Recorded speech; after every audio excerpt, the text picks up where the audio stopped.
ঢাকা বিশ্ববিদ্যালয়ে আগামীকাল ভোরেই শুরু হতে যাচ্ছে কেন্দ্রীয় ছাত্র সংসদ নির্বাচন।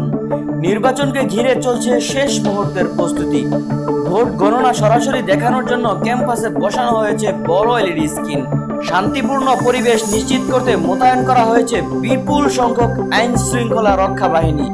তবে এরই মধ্যে একটি মহল উদ্দেশ্য প্রণীতভাবে গুজব ছড়ানোর চেষ্টা করছে। বাংলাদেশ সেনাবাহিনী স্পষ্ট করেছেন, এই নির্বাচনে তাদের কোনো ধরনের সম্পৃক্ততা নেই। সেনাবাহিনীর পক্ষ থেকে বলা হয়েছে, ডাকসু নির্বাচনে তাদের হস্তক্ষেপ প্রশ্নই আসে না। তারা আশা করেছেন, দীর্ঘদিন পর অনুষ্ঠিত হতে যাওয়া এই নির্বাচন যেন শান্তিপূর্ণ ও সুশৃঙ্খলভাবে সম্পূর্ণ হয়। পাশাপাশি অংশগ্রহণকারী সব প্রার্থী, ভোটার এবং সংশ্লিষ্ট সবার জন্য জানানো হয়েছে শুভকামনা। ইফতিখারুল ইসলাম, মুফিদ বাংলা নিউজ।